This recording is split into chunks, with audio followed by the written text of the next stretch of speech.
begins when trust turns into betrayal and a fun trip ends in tragedy. Imagine this. A young woman steps into an Uber, smiling, thinking she's heading toward an exciting night in Las Vegas. But that same night, her life is brutally cut short. Her body left discarded like trash in the Nevada desert. This isn't fiction. This is the chilling true story of Marina Rogers, a 23-year-old medical assistant from Washington State who traveled to Sin City for what should have been a quick getaway. Instead, it became her final journey. Think about it. 1 minute she was alive, full of dreams, plans, and people who loved her. The next, silence. No note, no explanation. Just a void where a bright future once stood. What could drive someone she trusted to commit such an unthinkable act? Was it greed, jealousy, or something darker? Welcome to Fatal Fame, where all our stories are based on true crimes. Please support us by subscribing to this channel and clicking the notification bell icon, so you don't miss any of our latest stories. And after this video, stick around because I'll be in the comments answering your questions and hearing your thoughts. Trust me, this case will leave you speechless. So let's get into it, because sometimes the truth is more horrifying than anything Hollywood could dream up. Stay with me as we unravel how a simple meeting turned deadly, why a former NBA G League player and his ex-girlfriend are now facing murder charges, and what secrets lie buried beneath the surface of this shocking crime. By the end, you might find yourself questioning who you can really trust, and whether anyone saw this nightmare coming. Marina Rogers wasn't just another face in the crowd. She was a compassionate and outgoing 23-year-old medical assistant from Linwood, Washington. Friends described her as someone who lit up every room she walked in. Someone who cared deeply about others. Marina had built a stable life for herself. A loving boyfriend, 2 dogs waiting for her at home, and big dreams for the future. Life seemed to be going well, so when she decided to take a short trip to Las Vegas in early December, it was supposed to be nothing more than a quick escape. A chance to unwind and recharge before heading back to her routine.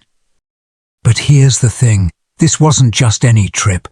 It would become her final journey.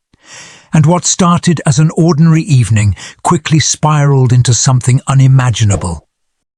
You see, Marina wasn't the type of person to just vanish without a word. That wasn't her. She was responsible, dependable, and always kept her loved ones in the loop. Yet on December 5th, 2023, that all changed. The last time anyone heard from her, she was getting into an Uber heading towards Summerlin, a community in West Las Vegas. But she never arrived at her destination. Something went terribly wrong along the way. What makes this story even more unsettling is how calculated it all felt.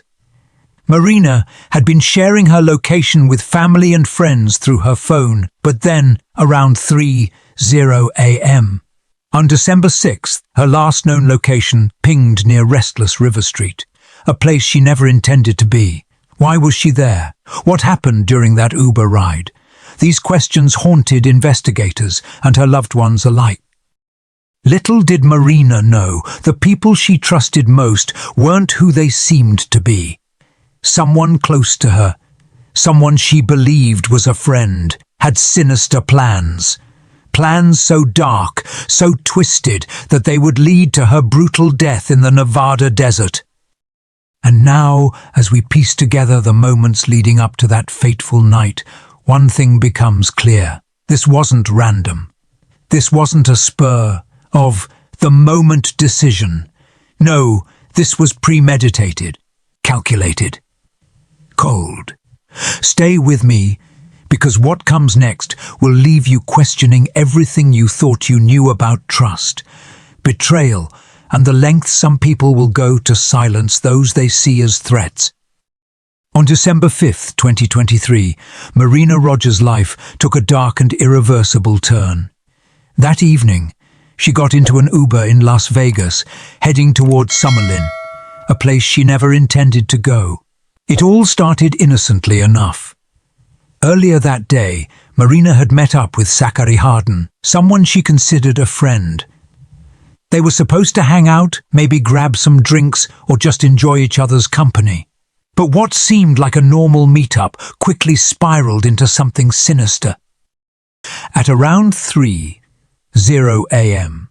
on December 6th, Marina's phone pinged for the last time near Restless River Street, about 11 miles south of the Las Vegas Strip. This location was strange.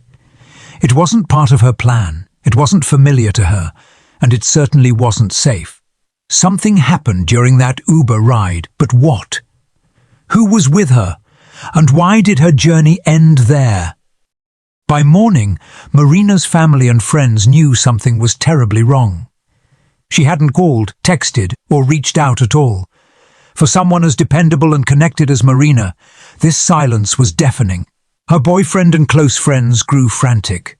They tried reaching her repeatedly, but there was no response. No messages, no missed calls, just emptiness. Then they noticed something even more alarming. Marina didn't have her money or debit cards with her. She'd left behind her car, her belongings, everything. This wasn't like her. As investigators dug deeper, the pieces began falling into place. But not in a way anyone could have imagined. Text messages uncovered between Zachary Harden and Chance Kamane painted a horrifying picture. These weren't casual conversations. These were cold, calculated discussions about killing Marina. One message read, "So we fin just take her there and then, a fin strangle her." Another chilling exchange revealed Kamane saying, "I can snap her neck if you get a nice little thick piece of rope. I can do it from the back seat, like how killers do it in the movies." These weren't spur-of-the-moment threats. These were premeditated plans laid out over text messages. Plans so deliberate and cruel that they sent chills down the spines of everyone who heard them. Even more disturbing. Before deciding to carry out the murder themselves, Kamane reportedly attempted to hire someone else to kill Marina. He offered $3,000 for the job. When no one agreed to commit such a heinous act, Kamane and Harden simply decided to do it themselves. The level of planning here is staggering. This wasn't a crime of passion. It was a carefully orchestrated plot to eliminate Marina. Surveillance footage added another layer to the story. It showed Marina entering a liquor store with Zachary Harden on the night of December 5th. At the time, it probably seemed like any other stop, a quick errand before moving on to whatever came next.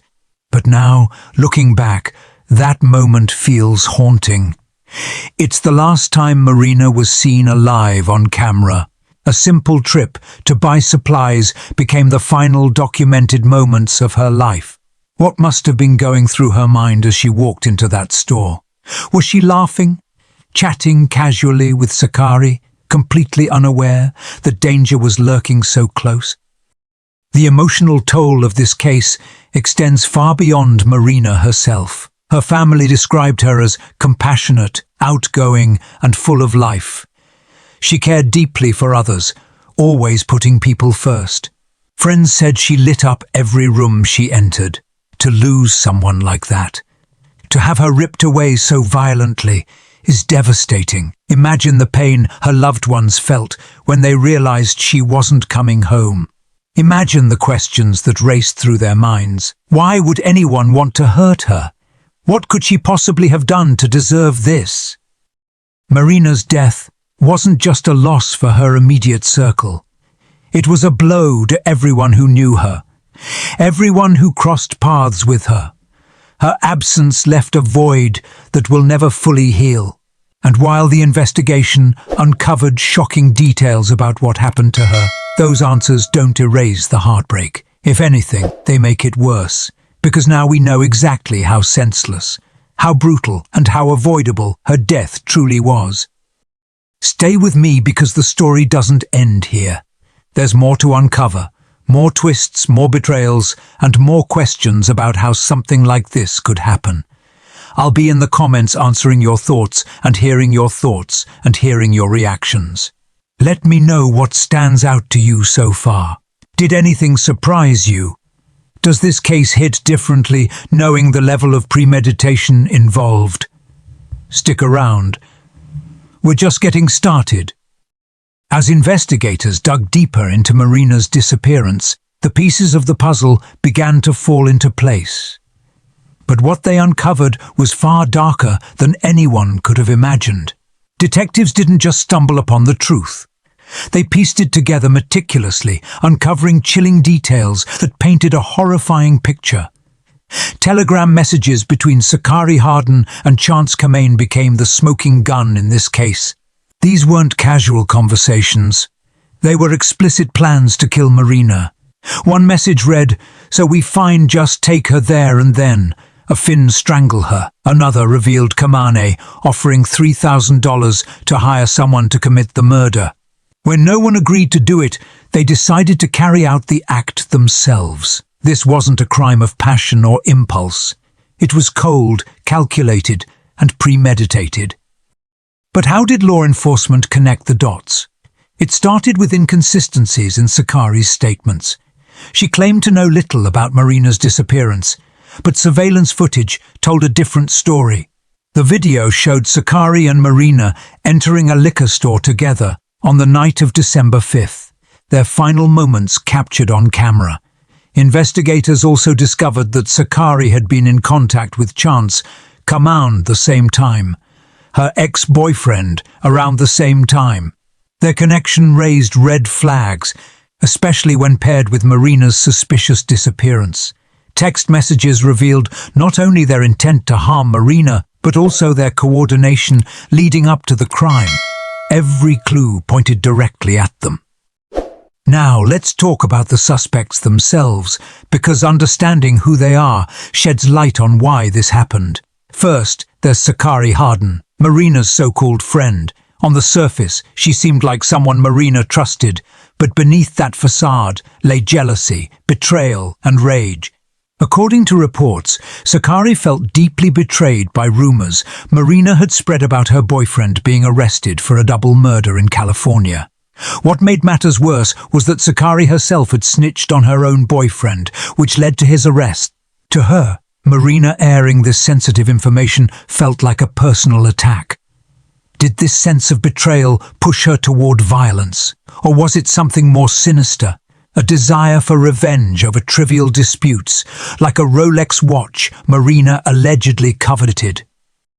Then there's Chance Kamain, a former NBG League player whose life took a dark turn. Kamain admitted to strangling Marina during what was supposed to be a staged sexual encounter. He used an HME cord, choking her for about 10 seconds before stopping as she struggled. But Sakari didn't stop there. She continued the assault, using her bare hands to ensure Marina wouldn't survive. Kamain's involvement raises questions.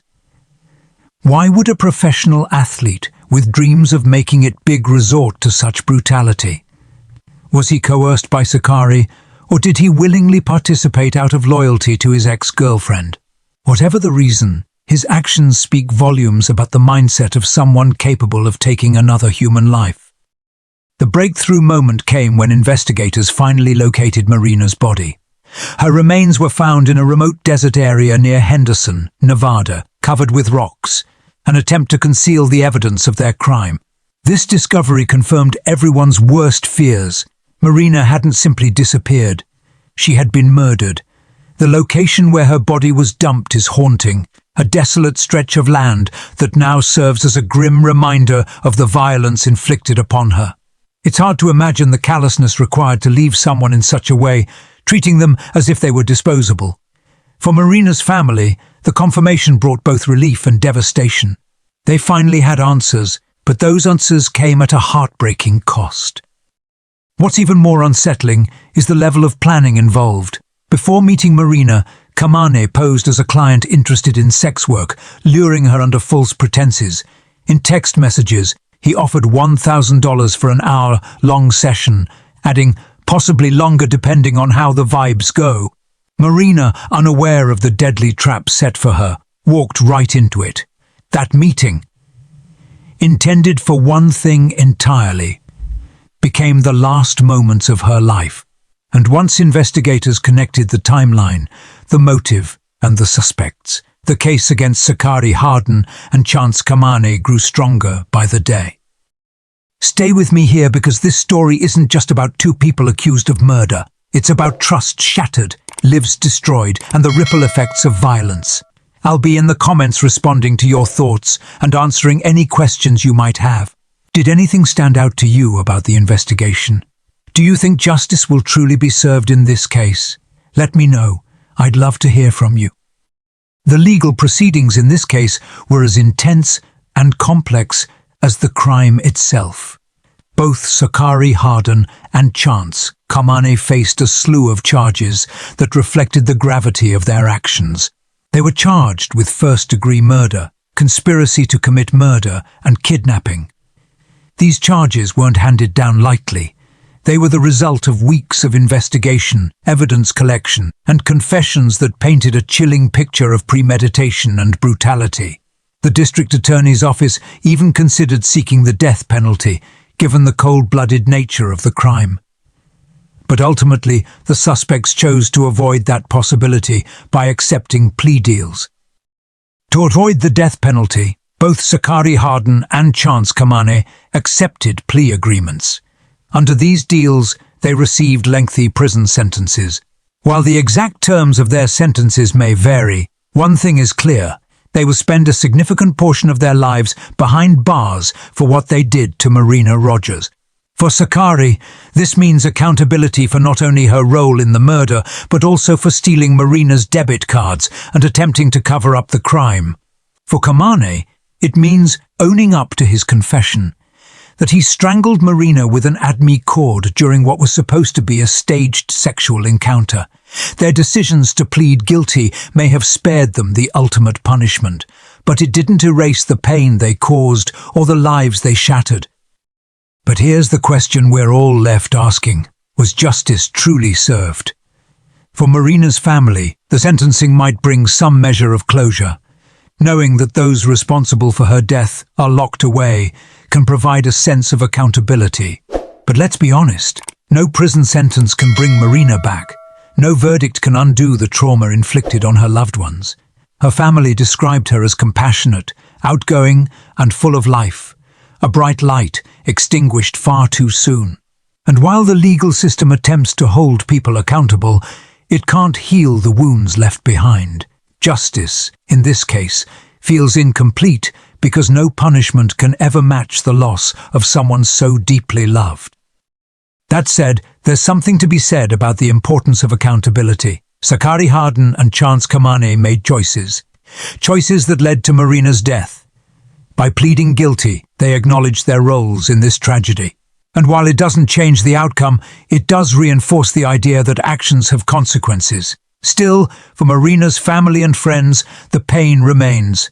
The pain remains. They're left grappling with questions that will never fully be answered. Why did this happen?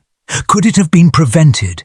And how do you move forward when someone you love is taken in such a violent, senseless way?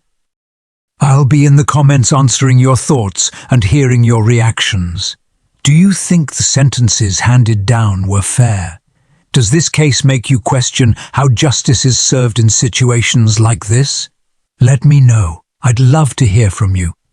Stay with me because we're not done yet. There's still more to unpack about the broader implications of this case and what it means for all of us. Marina's death didn't just leave a void. It tore a hole through the lives of everyone who loved her. Her family and friends are left grappling with questions that will never have answers. How could someone so full of life, so compassionate and caring, be taken in such a brutal, senseless way? Reports describe Marina as someone who lit up every room she walked into, someone who cared deeply for others. Now, those same people are left shattered, trying to piece together a future without her. This tragedy serves as a stark reminder of the ripple effect of violence. It's not just one life lost, it's an entire community impacted, forever changed by the actions of two individuals who showed no regard for human life. But this case isn't just about Marina. It's about the broader societal issues it brings to light. One of the most glaring dangers is the risks women face in online encounters, especially when money or trust is involved. Marina thought she was meeting a client for what she believed would be a straightforward transaction. Instead, she walked into a deadly trap. Her story highlights how vulnerable people can be exploited, manipulated, and put in harm's way. It also shines a spotlight on the darker side of sex work, where individuals often operate in spaces that lack protection or accountability. This isn't about blaming Marina for her choices. It's about recognizing the circumstances that made her vulnerable and understanding the systemic issues at play. This case also raises important questions about trust, betrayal, and the value of human life. Sakari Harden wasn't just a random acquaintance. She was someone Marina trusted, someone she considered a friend. Yet that trust was weaponized against her in the most unimaginable way. What does that say about the fragility of trust? And what does it say about the lengths some people will go to settle personal grievances? The fact that this murder plot was premeditated, discussed over text messages like a business deal, shows a chilling level of detachment. These weren't impulsive acts. They were cold, calculated decisions made by people who saw Marina as disposable. Let this story serve as a warning. Stay vigilant. Trust your instincts. Prioritize your safety, especially in situations involving strangers or online interactions. If something feels off, don't ignore it. Marina's life was cut tragically short because of the actions of two people who chose violence over humanity. Let her story remind us all of the importance of looking out for one another, of creating safer spaces, and of holding those who commit such heinous acts accountable. I'll be in the comments responding to your thoughts. What lessons do you think we can take away from this case? How can we better protect ourselves and others from similar dangers? Let me know. I'd love to hear from you. Marina Rogers' tragic death reminds us of the fragility of life and the importance of protecting one another. This wasn't just a story about a young woman who vanished. It was a chilling reminder of how trust can be weaponized, how jealousy and betrayal can spiral into violence, and how quickly lives can change forever. From the moment she stepped into that Uber in Las Vegas, her fate was sealed by two people she trusted, who saw her not as a human being, but as someone standing in their way. The details of this case, the premeditated plot, the text messages discussing murder like it was a business deal, the brutal act itself, are haunting. And while justice has been pursued through lengthy prison sentences for Sakari Harden and Chance Kamani, no verdict can ever bring Marina back or erase the pain her family feels every day. So now I want to hear from you. What did you find most disturbing about this case? Was it the cold calculation behind the murder? The betrayal by someone Marina trusted? Or maybe it's the broader issues this story highlights, like the dangers women face in online encounters or the darker side of sex work. Do you think justice was truly served here? Let me know your thoughts in the comments. I'll be there responding to your views and answering any questions you might have. If you found this story informative, please give it a thumbs up and subscribe to this channel for more true crime content. Sharing this video helps raise awareness about the dangers of violence, the importance of trust, and the need for justice for silenced victims. Every share, like, and comment makes a difference in keeping these stories alive and honoring those we've lost. Thank you for watching, and remember, together we can seek justice for the silenced victims. Until next time, stay safe, stay vigilant, and take care.